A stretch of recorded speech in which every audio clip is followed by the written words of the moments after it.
fingerprinting technology. Page number 294. சரியா? அதாவது last topic வந்து இந்த லெசன்ல நம்ம பார்க்கிறோம். ஓகேவா? இத முடிச்சோம்னா இந்த லெசன் ஓவர். ஃபர்ஸ்ட் நான் லெசனுக்குள்ள போறதுக்கு முன்னாடி ரெக்கார்ட் நோட் நீ சப்மிட் பண்ணலாம்னு இருக்கியா இல்ல பப்ளிக் எக்ஸாமுக்கு வைக்கவே வேண்டாம் அப்படின்னு நினைச்சனா இருந்துரு. சரியா? பிசிக்ஸ்க்கு மட்டும் நீ 10 மார்க் வாங்கிக்கோ. ரிமைனிங் 15 மார்க் உனக்கு கிடைக்காது. ரெக்கார்ட் நோட் உனக்கு நானும் 1 மந்த்க்கு மேல ஆயிடுச்சு இன்னும் சப்மிட் பண்ணல. பாத்துக்கோ. அப்படி இல்லனா பிரின்சிபல் சார் கிட்ட சப்மிட் பண்ணிக்கோ. சொல்லிட்டு தான் இன்னைக்கு போவேன். யார் சப்மிட் பண்ணாலும் சார் கிட்ட வந்து வை. நோட்ல 2 பேஜ் 3 பேஜ்ல எக்ஸ்பெரிமெண்ட் நான் கிழிச்சு தான் நோட்டை ரிட்டர்ன் பண்றேன். பாத்துக்கோ. Page number 24. DNA finger printing technology அப்படின்னு ஃபர்ஸ்ட் பார்க்கும்போது மேக்ஸிமம் ஃபிங்கர் பிரிண்டிங் எங்கெல்லாம் யூஸ் பண்ணுவாங்க அப்படின்னா தடயவியல், அதாவது ஒரே மாதிரி 2 பேர் இருந்தாலோ இல்லை சம் கல்பிரிட்ஸ் குற்றவாளிகளை கண்டுபிடிக்கிறதுக்கு இந்த மாதிரி ரொம்ப இண்டிவிஜுவல், அதாவது போலீஸ் இந்த லைன்ல அவங்கள சர்ச் பண்றதுக்காக இந்த டெக்னாலஜி வந்து பயோடெக்னாலஜி மூலமா யூஸ் பண்ணக்கூடிய ஒரு மெத்தட். இது வந்து ஃபர்ஸ்ட் கண்டுபிடிச்சது யார் அப்படின்னு பார்க்கும்போது அலெக் ஜெஃப்ரே அப்படின்றவர் தான் ஃபர்ஸ்ட் இதை டெவலப் பண்ணி கண்டுபிடிச்சாங்க. மேக்ஸிமம் நம்மளோட ஜீனோம்ல 3 மில்லியன் பேஸ் பேர்ஸ் வந்து இருக்கும். 3 மில்லியன் பேஸ் பேர்ஸ் அப்படின்னா என்ன? டிஎன்ஏ எடுத்துப்போம், உங்களுக்கு ஞாபகம் இருக்கா என்னன்னு தெரியல. அடினைன் குவானைன் கூடயும் சைட்டோசின் தைமின் கூடயும் double hydrogen bond triple hydrogen bond மூலமா இருக்கும் அப்படின்னு சொல்லி படிச்சிருக்கோம். சரியா? டிசி ஏஜி இந்த மாதிரி மாற்றி சொல்லுவோம். இது வந்து நைட்ரோஜினஸ் பேஸ் பேர்ஸ். அப்போ இங்கே என்ன சொல்கிறாங்க அப்படின்னா நம்மளோட டிஎன்ஏல மேக்ஸிமம் 3 பில்லியன் பேஸ் பேர்ஸ் வந்து இருக்கும் அப்படின்னு சொல்கிறாங்க. ஒரு குற்றவாளியை ஐடென்டிஃபை பண்ணணும் அப்படின்னா அவங்களோட முடி, நகம் அண்ட் தென் எதுவாக வேணாலும் எடுத்து டிஎன்ஏ டெஸ்ட் பண்ணுறோம். சரியா? டெஸ்ட் பண்ணும்போது நமக்கு கிடைச்ச ஃபிங்கர் பிரிண்ட்டும், அதாவது சம் குற்றங்கள் நடந்திருக்கு அப்படின்னா அந்த இடத்துல கிடைச்ச ஃபிங்கர் பிரிண்ட்டும் எந்த பர்சனை நம்ம மேட்ச் பண்ண போறோமோ, எந்த பர்சனை மேட்ச் பண்ண போறோமோ அவங்களோட டிஎன்ஏ சீக்வென்ஸும், அதாவது இந்த பேஸ் பேர்ஸும் மேட்ச் ஆகுதா அப்படின்னு சொல்லி தான் பார்ப்பாங்க இந்த டெக்னாலஜில. சரியா? அப்ப இங்க இருக்கக்கூடியதான் நைட்ரோஜனஸ் பேஸ் பேர்ஸ். ஒருத்தவங்களுக்கும் இண்டிவிஜுவலிட்டி அப்படின்றது இருக்கும். சரியா? இண்டிவிஜுவல் அப்படின்றது இருக்கும். என்ன அப்படின்னா டிஎன்ஏ பேஸ் பேர்ஸ்ல மேக்ஸிமம் 99% வந்து பல்க் ஜீனோமிக் டிஎன்ஏ அப்படின்னு சொல்லுவோம். இது வந்து சேமா இருக்கும். சரியா? எல்லாருக்குமே சேமா இருக்கிறனால பல்க் ஜீனோமிக் டிஎன்ஏ அப்படின்னு சொல்லுவோம். இந்த பேஸ் பேர்ஸ் வந்து 99% எல்லாருக்குமே ஈவனா இருக்கும். டிஃபர் வந்து எதுவும் மேக்ஸிமம் இருக்காது. ரிமைனிங் அந்த 1% மட்டும்தான் சேஞ்சஸ் இருக்கும். நான், நீ அப்படி ஒரு ஹியூமனா ஐடென்டிஃபை பண்றதுக்கு அந்த 1% தான் டிஃபர் ஆயிருக்கும். சரியா? அதை தான் வந்து நம்ம என்ன சொல்றோம் அப்படின்னா சேட்டிலைட் டிஎன்ஏ அப்படின்னு சொல்லுவாங்க. இந்த 1% டிஃபரான டிஎன்ஏ, அதாவது பேஸ் பேர்ஸை சேட்டிலைட் டிஎன்ஏன்னு சொல்லுவோம். 99% ஈவனா இருக்கக்கூடிய எல்லாருக்கும் சேமா இருக்கக்கூடியது பல்க் ஜீனோமிக் டிஎன்ஏன்னு சொல்லுவோம். சரியா? தென் இந்த மாதிரி இருக்கக்கூடிய சேட்டிலைட் டிஎன்ஏ எப்படி பிரசன்ஸ் ஆயிருக்கும்? இப்போ ஃபார் எக்ஸாம்பிள் ஒரு person 1 and then person 2 person 3 ஒரு 3 பேர் உனக்கு புக்ல கொடுத்துருக்கான். சரியா? 3 பேரோட ஜீனோமிக் டிஎன்ஏவை நம்ம எடுத்துக்கிறோம். ஏஜி சிடி, இவங்களுக்கு வந்து ஏஜி சிடி ஏஜி சிடி, இவருக்கு வந்து ஏஜி சிடி.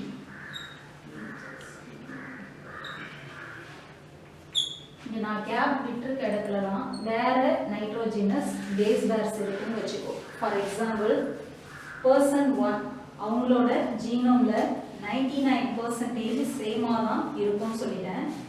பர்சன் 2ல எது வந்து 1% டிஃப்ரெண்டா இருக்கோ அந்த 1 வந்து எத்தனை டைம் ரிப்பீட் ஆயிருக்குன்னு பார்த்துக்கோ. செகண்ட் பர்சன்ல ஒரு 2 டைம் ரிப்பீட் ஆயிருக்கு. அதே தேர்ட் பர்சன்ஸ் அப்படின்னு நம்ம எடுத்துக்கிறோம்னா ஐடென்டிஃபை பண்ணும்போது 3 or more டைம்ஸ் டிஃபர் ஆயிருக்கும். அதாவது திரும்ப உங்களுக்கு ரிப்பீட்டடா இருக்கும். அப்ப இது வந்து சேஞ்சஸ் அப்படின்னு சொல்றோம். இதெல்லாம் நம்ம வந்து சேட்டிலைட் டிஎன்ஏ அப்படின்னு சொல்றோம். புரியுதா? திரும்ப சொல்றேன். டிஎன்ஏ ஃபிங்கர் பிரிண்டிங் வந்து கல்பிரேட், அதாவது குற்றங்கள் நடக்கும்போது அதை கண்டுபிடிக்க யூஸ் பண்ணக்கூடிய மெத்தட் பயோடெக்னாலஜியில். கண்டுபிடிச்சவர் அலன் ஜெஃப்ரே அப்படிங்கிறது. நம்மளோட ஜீனோம்ல மேக்ஸிமம் 3 பில்லியன் பேஸ் பேர்ஸ் வந்து பிரசன்ஸ் ஆயிருக்கு அப்படின்னு சொல்றாங்க. பேஸ் பேர்ஸ் அப்படிங்கும் போது இதை தான் வந்து சொல்லுவோம் நைட்ரோஜினஸ் பேசஸ். அடினைன் எப்பயுமே குவானைன் கூடயும் சைட்டோசின் தைமின் கூடயும் நைட்ரோஜனஸ் பேசஸா வந்து ஈக்குவலா பேரா இருக்கும்னு சொல்லுவோம். இதுல வந்து மேக்ஸிமம் 3 மில்லியன் இருக்கும் அப்படின்னு சொல்லி பார்த்தாச்சு. தென் சேட்டிலைட் டிஎன்ஏ அப்படின்னா என்ன அப்படின்னா எல்லாருக்குமே எல்லா ஹியூமன் பீயிங்குமே 99% வந்து சேம் ஈவனான பேஸ் பேர்ஸ் தான் இருக்கும். அவங்களோட டிஎன்ஏவை எடுத்து மேட்ச் பண்ணி பார்க்குறோம். ஃபார் எக்ஸாம்பிள் என்னையும் ஒரு ஏதோ ஒரு இடம் குற்றங்கள் நடந்திருக்கு அப்படின்னா அந்த பர்சனோட அந்த இடத்துல கிடைச்ச ஃபிங்கர் பிரிண்ட்டையும் நம்ம வந்து மேட்ச் பண்ணும்போது 99% எல்லாருக்குமே ஈவனாக தான் இருக்கும், சேமாக தான் இருக்கும். ரிமைனிங் 1% தான் சம் டிஃப்ரெண்ட்டோட இருக்கும். அந்த மாதிரி இருக்கக்கூடிய டிஎன்ஏவை நம்ம சேட்டிலைட் டிஎன்ஏன்னு சொல்லுவோம். இந்த சேட்டிலைட் டிஎன்ஏ எப்படி இந்த பேசஸ்ல அரேஞ்ச் ஆயிருக்கும் அப்படின்னு பார்த்தோம்னா ஒரு பர்சனுக்கு ரிப்பீட்டடா 1 டைம் இருக்கலாம், செகண்ட் இன்னொரு பர்சனுக்கு 2 or 3 டைம்ஸ் இருக்கலாம், இன்னொரு பர்சனுக்கு 3 ல இருந்து 4, 5 டைம்ஸ், இந்த மாதிரி தான் ரிப்பீட்டடா இது அரேஞ்ச் ஆயிருக்கும். அதனால இந்த சேட்டிலைட் டிஎன்ஏவை நம்ம என்னன்னு சொல்லுவோம் அப்படின்னா VNTRS அப்படின்னு சொல்லலாம். வேரியபிள் நம்பர் டேண்டம் ரிப்பீட்ஸ் அப்படின்னு சொல்லுவாங்க. திரும்ப திரும்ப வேறுபட்ட எண்ணிக்கையில திரும்ப திரும்ப ரிப்பீட் ஆயிட்டு இருக்கனால இந்த சேட்டிலைட் டிஎன்ஏவை VNTRS அப்படின்னு சொல்லலாம் அப்படின்னு சொல்றாங்க. சரியா? வாட் ஆர் த அப்ளிகேஷன், எங்கெல்லாம் வந்துட்டு நம்ம இதை யூஸ் பண்ணலாம் அப்படின்னு சொல்லி பார்ப்போம்.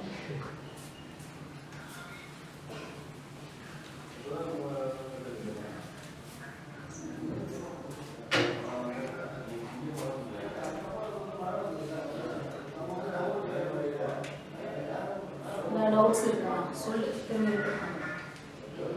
அப்ளிகேஷன்ஸ் பார்க்கும்போது first one used in forensic application.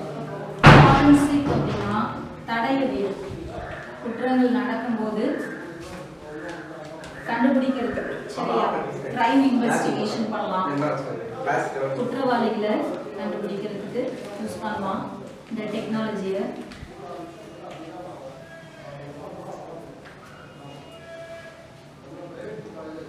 Paternity test. பேட்டர்னிட்டினா நம்ம இப்போ சீரியல்ல சினிமாவெல்லாம் பார்த்துருக்கோம். என்ன அப்படின்னா ஒரு குழந்தைக்காக 2 பேரண்ட் வந்து சண்டை போடுவாங்க. இது என்னோட குழந்தை, இது உன்னோட குழந்தை அப்படின்னு சொல்லி. அப்போ அங்கே டிஎன்ஏ மேட்ச் பண்ணி பார்க்கணும் அப்படின்னா பேட்டர்னிட்டினா அதுதான். 2 பேர் ஒரு பொருளுக்காக சண்டை போடும்போது, டிஸ்பியூட்ஸ் அப்படின்னா சண்டை போடும்போது, மோதல் இருக்கும்போது பேட்டர்னிட்டி டெஸ்ட் பண்ணி அது மூலமா இவங்களோட பர்சன் தான் இவங்க அப்படின்னு சொல்லி ஐடென்டிஃபை பண்ணுறதுக்கும் இந்த DNA finger printing technology use ஆகுது அப்படின்றாங்க. ஃபாரன்சிக் அப்படின்னா தடயவியல், ஒரு பொருள் இல்லாட்டினா ஒரு சம்திங் ஏதோ ஒன்று நடந்திருக்கு அப்படின்னா அந்த இடத்துல தடயங்களை வச்சு டிஎன்ஏ ஃபிங்கர் பிரிண்டிங் டெக்னாலஜியை நம்ம குற்றவாளிகளை கண்டுபிடிக்க யூஸ் பண்ணலாம். கிரைம் இன்வெஸ்டிகேஷன், அதுலேயும் மேக்ஸிமம் போலீஸ் இந்த மாதிரி இடத்துல அவங்களுக்கு இந்த ஃபிங்கர் பிரிண்டிங் டெக்னாலஜி யூஸ் ஆகும். தென் பேட்டர்னிட்டி அப்படின்னும் போது 2 பேரண்ட்ஸ் வந்து ஒரு சைல்டுக்காக சண்டை போடுறாங்க அப்படின்னா இப்போ யார் அவங்களோட பேரண்ட் அப்படின்னு கண்டுபிடிக்கணும்னா டிஎன்ஏ மேட்ச் பண்ணுவாங்க. ஓகேவா? அந்த பேரண்டோட டிஎன்ஏவும் ப்ளஸ் இந்த சைல்டோட டிஎன்ஏவும் பேட்டர்னிட்டி ஒத்து போகுதா அப்படின்னு சொல்லி பார்க்குறது. சரியா? இந்த மாதிரி இடத்துலலாம் இந்த டெக்னாலஜியை அப்ளை பண்ணலாம் அப்படின்னு சொல்கிறாங்க. ப்ளஸ் எங்கே அப்படிங்கும்போது ஜெனட்டிக் டைவர்சிட்டி.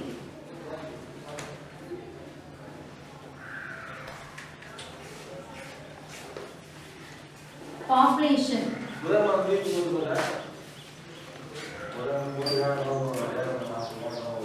ஸ்பெசிஃபிகேஷன், குறிப்பிட்ட சில விஷயங்களுக்காகவும் டிஎன்ஏ ஃபிங்கர் பிரிண்டிங்கை யூஸ் பண்ணலாம் அப்படின்னு சொல்றாங்க.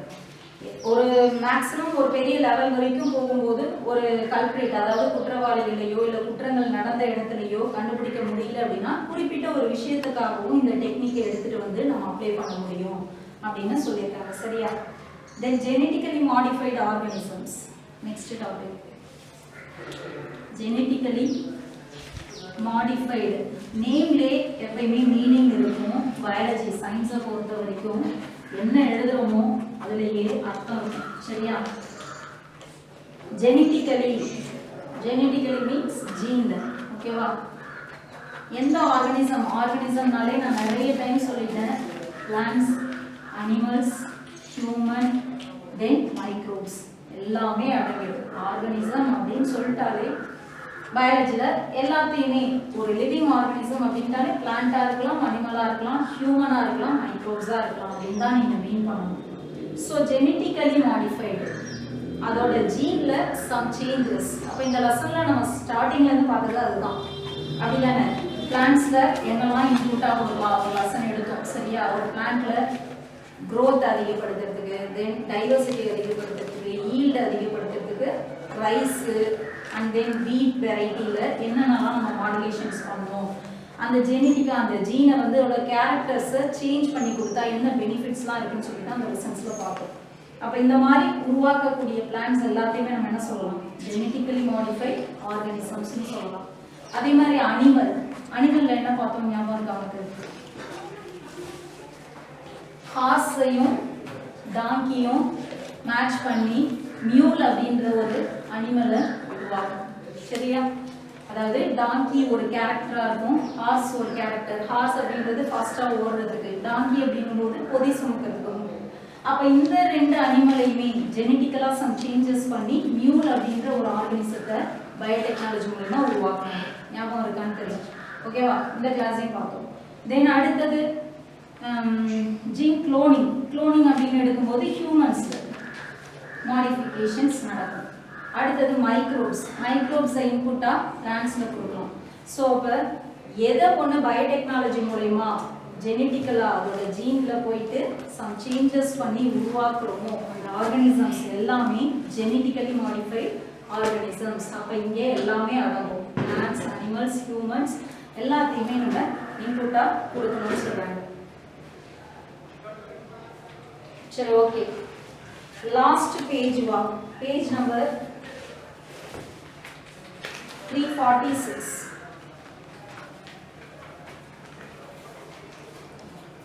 நியூ புக்லயும் அதான இருக்கு.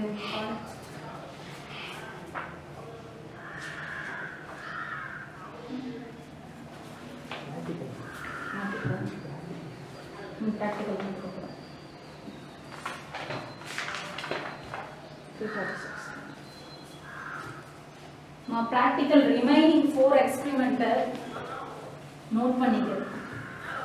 நீ நோட்டு வைக்கல அப்படின்னா பிரின்சிபல் சார்ட்டையும் சைன் வாங்க மாட்டேன், என்கிட்டையும் வாங்க மாட்டேன். பார்த்துக்க.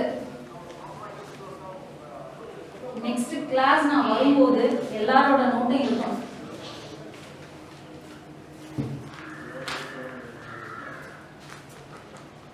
Page number 346. 4 எக்ஸ்பெரிமெண்ட்ஸ் முடிச்சிருக்கோம் சரியா? 5th one இதை வந்துட்டு ஜுவாலஜி ஸ்டார்ட் ஆகும். அப்போ நீ முடிச்சதுக்கு அப்புறம் ஜுவாலஜின்னு எழுதிட்டு ஒரு பேஜில் நெக்ஸ்ட் பேஜ் எழுத ஆரம்பிக்கும் சரியா?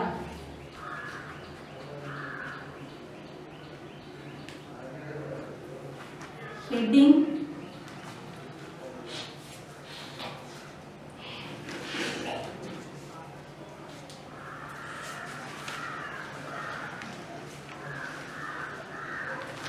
illness of human heart அப்படின்னு போடு.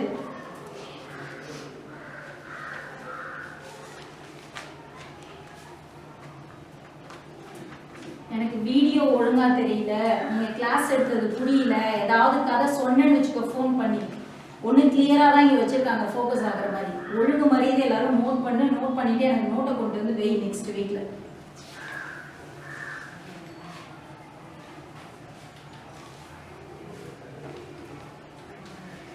To identify the given model.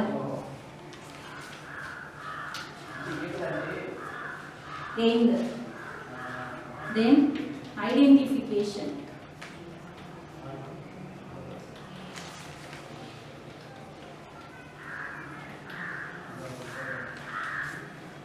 Observation இருக்கும். அதை ஸ்ட்ரைக் அவுட் பண்ணிட்டு ஐடென்டிஃபிகேஷன் இருக்கும். புக்கில் இருக்கும். அப்சர்வேஷன் ஹெட்டிங் இருக்கா? ஸ்ட்ரைக் அவுட் பண்ணிட்டு ஐடென்டிஃபிகேஷன் மாற்றிக்கும். அது தேவை. மெட்டீரியல் பேர் வந்து தேவையில்லை, ஸ்ட்ரைக் அவுட் பண்ணிட்டு. அடுத்தது ஐடென்டிஃபிகேஷன் அப்சர்வேஷன் ஹெட்டிங்கை மாற்றிக்கும். The given model is identified as LS of human heart. அந்த ஒரு லைனை ஐடென்டிஃபிகேஷனில் எழுதுது. நெக்ஸ்ட்டு 6 பாயிண்ட்ஸ் இருக்கும். அதுக்கு வந்து நோட்ஸ் அப்படின்னு ஹெட்டிங் போடு. இல்லை ரீசன்ஸ் இருக்கா உங்கள் புக்கில் அப்படின்னா அதையே வச்சுக்கோ. டயக்ராம் எப்பயும் போல் உன்னோட ரைட் சைட் போடுவேன். பார்ட்ஸ் எல்லாமே ஈவனாக மார்க் பண்ணியிருக்கணும்னு சொல்லியிருக்கேன். ஒரே பக்கமாக எடுத்துக்குவோம். இங்கே 4 இங்கே 4 இப்படி யாரை விட்டு போட்டு கொடுத்தனா பேப்பரை கிழிச்சு போட்டுருவேன். அடுத்தது இதிலே செகண்ட் ஒன் 12th ஒன். இது நம்பர் எதுவும் போடாத நம்ம கணக்குப்படி பார்த்தா பயாலஜியில் 5th எக்ஸ்பெரிமெண்ட் இது. சரியா? 5th ஒன்ல இது ஏன்னு வச்சுக்கோ. நெக்ஸ்ட் பேஜில் எழுதணும்னு சொல்லியிருந்தேன். 4th எக்ஸ்பெரிமெண்ட் கொடுத்ததே 10 நோட்டு. 4th எக்ஸ்பெரிமெண்ட்ல ஏபின்னு 2 இருக்கு. ரெண்டையும் கண்டினியூவாக எழுதிருக்கு. அப்போ நான் பேசுறத காதலே வாங்க மாட்டேங்கிறேன். உனக்கு எதுக்கு கிளாஸ் எடுத்துக்கிட்டு கண்டினியூவாக எழுதி அதை சப்மிட் பண்ணியிருக்க தைரியமாக வந்து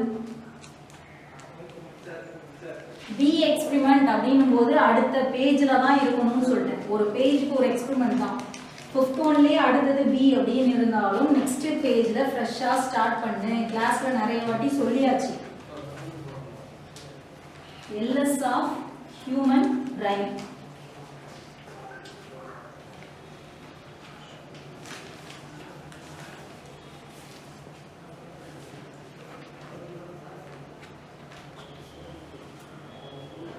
எய்ம் வந்துட்டு சேம் இதே தான் எழுதுது.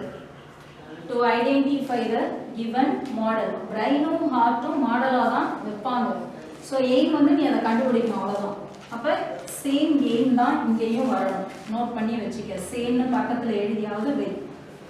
அடுத்தது மெட்டீரியல் ரெக்கார்ட் தேவையில்ல. நெக்ஸ்ட் ஐடென்டிஃபிகேஷன் பாருங்க. Given model is identified as LS of human brain. அடுத்த ஹெட்டிங். ஓகேவா? Next notes. பாயிண்ட்ஸ் எல்லாத்தையுமே நோட்ஸ்ன்னு கொடுத்து பாயிண்ட் போட்டு எழுது. டயக்ராம் பக்கம் டயக்ராம் போட்டு. சரியா? 5th one 4.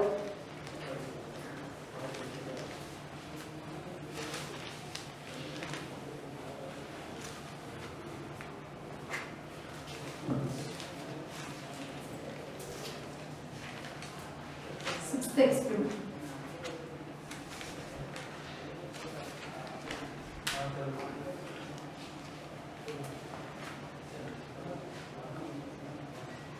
Identification of blood cells. அதில் இருக்கிறதே வச்சுக்கோ. மெயின் ஹெட்டிங்கா இதை கொடுப்பேன். சரியா? Identification of blood cells. இதுலையுமே ஏபின்னு 2 இருக்கும். இதுலையுமே 2 எக்ஸ்பெரிமெண்ட் 6th ஒன்லேயும். ஃபர்ஸ்ட் ஒன் வந்து RBC. அப்போ சென்டரில் ரெட் பிளட் செல்ஸ்னு ஹெட்டிங் போடு.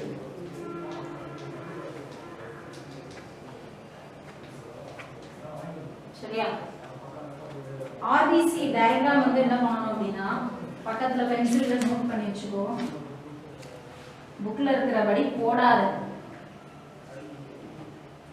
ஒரு 5 ரவுண்ட்ஸாவது போட்டுக்கோ. போட்டுட்டு உள்ள ஸ்டார்ட் பண்ண மாதிரி. ஓகேவா?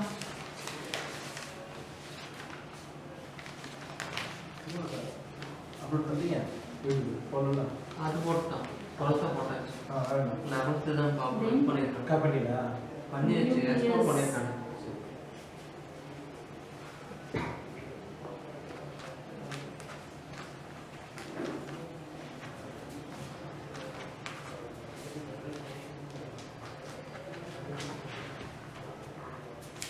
Aim same now to identify the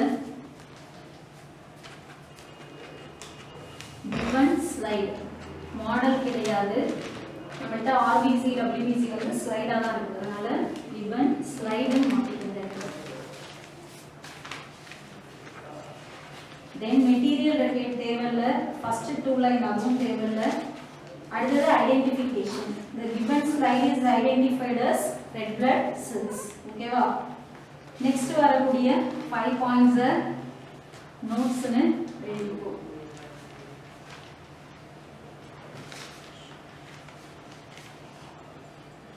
next notes அப்படின்னு போட்டுக்கோ. டயக்ராம் நியூக்ளியஸ் மட்டும் மார்க் பண்ணா போதும். RBC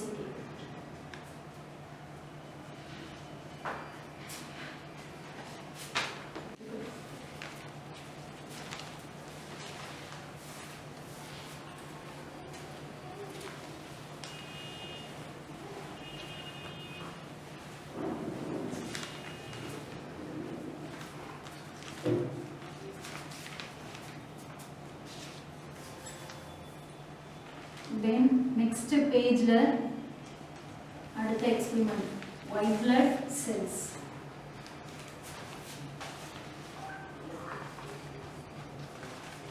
ஓகேவா? aim same தான் to identify the given slide. aim வந்து same எழுதிக்கோ to identify the given slide.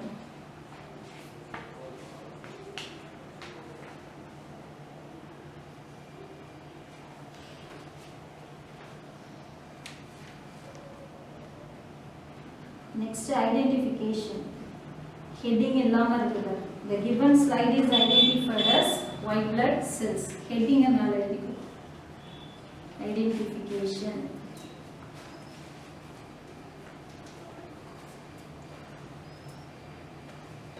Next 5 points இருக்கும். Notes னு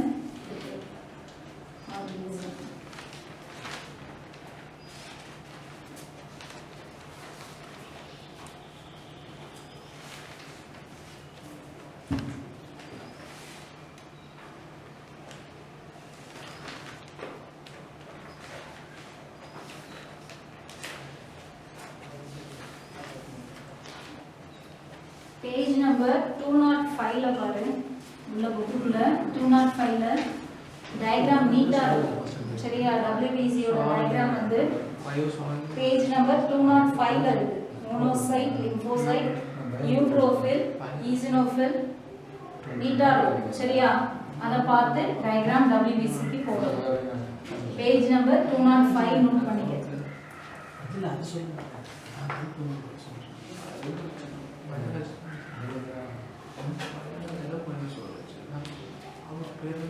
last experiment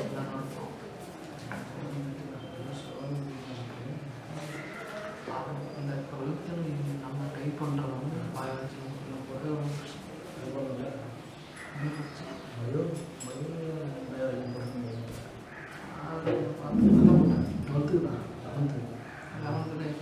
main heading வந்து endocrine glands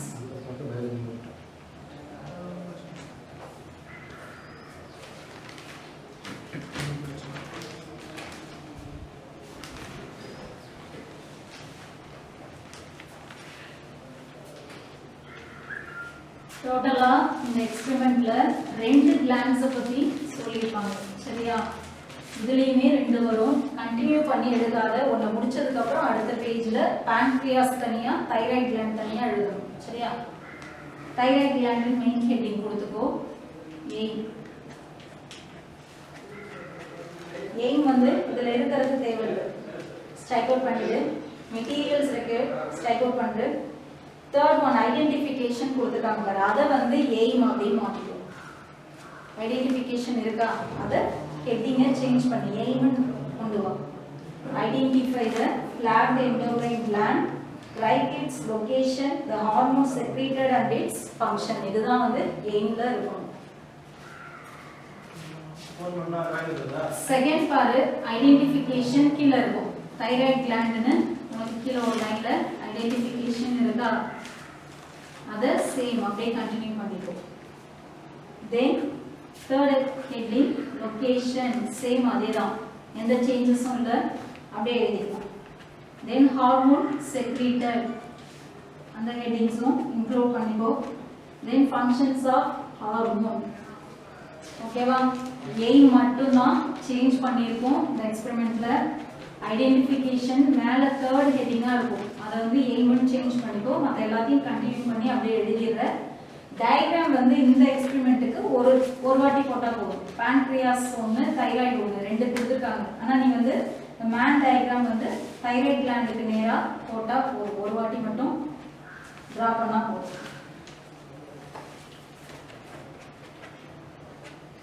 then second one பாரு அதுல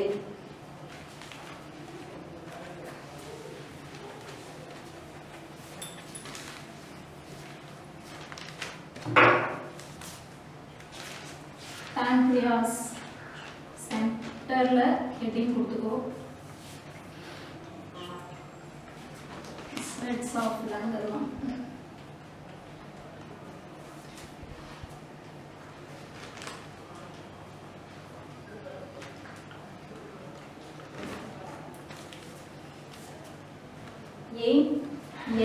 எழுதிக்கோ சேம் இங்கே வரணும்.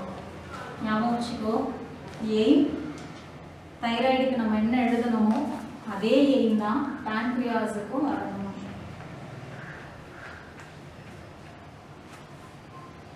தென் மற்ற ஹெட்டிங்ஸ் எல்லாமே லைன் பை லைன் கரெக்டாக இருக்குது, அதை அப்படியே எழுதிக்க வேண்டாம். Identification, location, hormone secrete, functions of hormone லைனாகவே இதுக்கு பின்னாடி அப்படியே ஆட் பண்ணிகிட்டே வா அதே மாதிரி. சரியா? இதுக்கப்புறம் ப்ராக்டிக்கலில் சொல்கிறதுக்கு வேறு எதுவும் இல்லை. நீ நோட்டு வச்சா மார்க்கு, அதுவுமே உன் இஷ்டத்துக்கு எடுத்துகிட்டு வந்தால் மார்க் கிடையாது. இப்போவே சொல்லிட்டேன். அடுத்த கிளாஸ் நான் வரத்துக்குள்ளே மேக்ஸிமம் வை. அப்படி இல்லைன்னா நோட்டை நான் கிழிச்சிருவேன், புதுசாக நீ வாங்கி எழுதிக்கோ. சரியா? டைம் இருக்கு. முடிஞ்சிச்சா சார்?